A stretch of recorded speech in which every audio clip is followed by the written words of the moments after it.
Assalamualaikum warahmatullahi wabarakatuh dan salam sejahtera.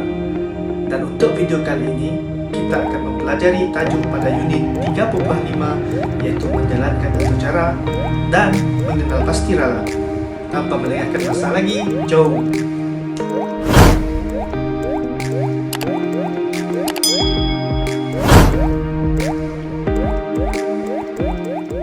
Assalamualaikum warahmatullahi wabarakatuh dan salam sejahtera. Jadi hari ini kita akan mempelajari unit 3.5 iaitu menjalankan atur cara dan membaiki ralat. Okey, dalam bahasa pengatur caraan dia biasanya kita panggil kaedah debugging. Debugging maksudnya dia cari kesilapan dalam atur cara. Kesilapan yang membuat atur cara itu bermasalah. Okey, kita tengok maksud ralat. Ralat dalam pengekodan menyebabkan atur cara komputer tidak dapat menghasilkan output yang dikehendaki. Ralat boleh dikesan dengan melaksanakan ujian ke atas atur cara. Ralat juga boleh dikesan sebelum ujian dengan meneliti kod atur cara sebelum melaksanakannya.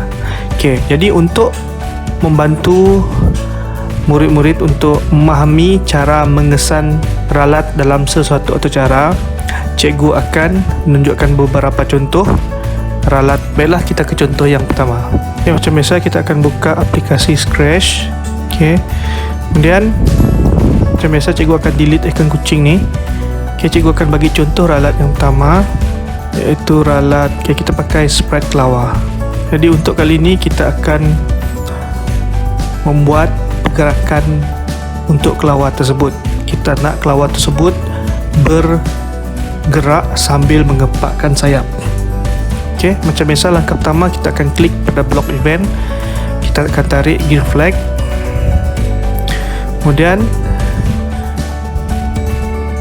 kita akan pergi pada bahagian motion. Kita akan tarik kelawar ni ke belakang sedikit. Okay, tujuan kita tarik kelawar ni ke belakang sedikit supaya kita boleh tentukan posisi di mana kelawar itu ingin berada pada permulaan animasi. Okey, kita tarik kelawar kat sini, kemudian kita tarik fungsi goto. Okey, fungsi goto ni dia ada koordinat x dan y. Okey, koordinat x dan y ni adalah koordinat di mana kelawar tersebut berada sekarang. Okey, seterusnya kita tarik kelawar tu ke arah yang kita ingin kelawar itu terbang. Okey, contohnya di sini. Kemudian kita tarik fungsi glide. Okey. Jadi apabila kita tarik fungsi glide ni, pada fungsi glide ni juga terdapat koordinat x dan y. Dan koordinat x dan y ini adalah koordinat di mana kelawar itu berada sekarang.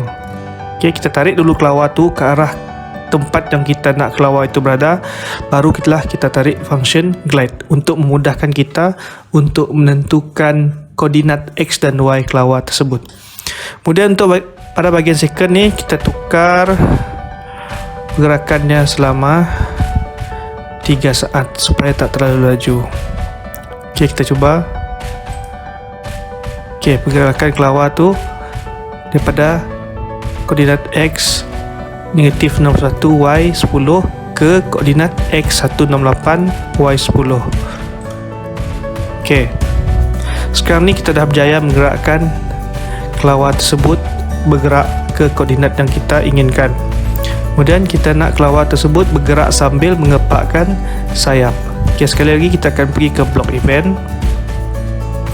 Kita akan ambil function forever. Okey, kemudian kita pergi pada bahagian looks. Kita ambil function switch costume.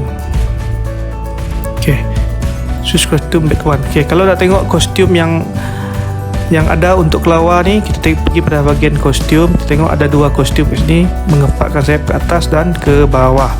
Okey, kemudian kita tarik lagi switch to costume. Okay, yang pertama kita letak switch to costume bed 1A, yang kedua switch to costume bed 1B. Okay, kita cuba. Okay, di sini kita nampak masalah yang berlaku di mana kelawar tersebut cuma mengepakkan sayap di bawah. Okay, ini yang cikgu namakan proses debugging ataupun mengenal pasti ralat yang berlaku pada atur cara yang kita inginkan.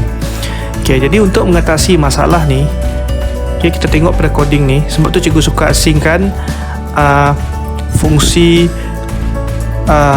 kumpulan atau cara ni secara berasingan. Cikgu suka asingkan kumpulan atau cara ni berasingan supaya mudah untuk kita mengenal pasti ralat yang berlaku. Contoh dekat sini, blok ni cikgu cuma buat atau cara untuk pergerakan. Manakala blok yang ni pula cikgu buat atau cara untuk animasi sayap. Cikgu tak nak campur supaya mudah untuk kita mengenal pasti ralat yang berlaku. Jadi kat sini untuk mengatasi masalah ni, kalau kita tengok pada fungsi forever ni, kita letak switch costume bed 1A dan switch costume to bed 1B. Antara switch costume ni tak ada wait, dia tak ada selang masa. Maka apabila tak ada selang masa, pertukaran antara kostum A dan B ni terlalu laju, menyebabkan kita tak boleh nampak pertukaran kostum tersebut. Jadi untuk menyelesaikan masalah ni, kita kena pergi pada blok control dan kita kena ambil fungsi wait. Kita letak di antara fungsi switch kostum tersebut. Okey, kita cuba fahami atau cara di sini. Okey, pertama when green flag click, forever ni dia akan melakukan pergerakan yang berada di dalam fungsi forever ni berulang kali. Okey, pertama dia akan switch costume to bed 1A, kemudian dia akan tunggu, kemudian dia switch costume to bed 1B. Okey, kita cuba. Okey, masalah sama berlaku, belum selesai. Okey, sebab apa?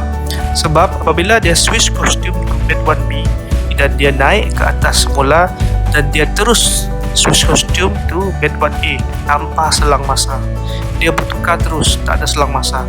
Jadi untuk selesaikan masalah ni, kita kena letak satu lagi fungsi wait, kita letak di bawah switch costume to bed 1. Okey, kita tengok hasil dia.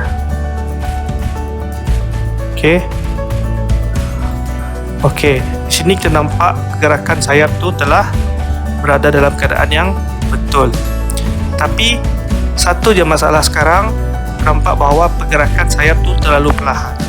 Jadi apa kita perlu buat? Kita singkatkan masa selang masa antara kostum A dan kostum B. Okey, cikgu letak 0.5 saat. Di bawah pun cikgu letak 0.5 saat. Okey, kita cuba. Okey, sekarang ni nampak lebih menarik pergerakan kelawar tersebut. Jadi inilah yang cikgu masukkan kaedah untuk kita mengenal pasti ralat yang terdapat dalam atau cara yang kita buat. Kita asingkan fungsi setiap blok tersebut supaya kita mudah untuk mengenal pasti ralat yang berlaku. Okey, itu untuk contoh yang pertama.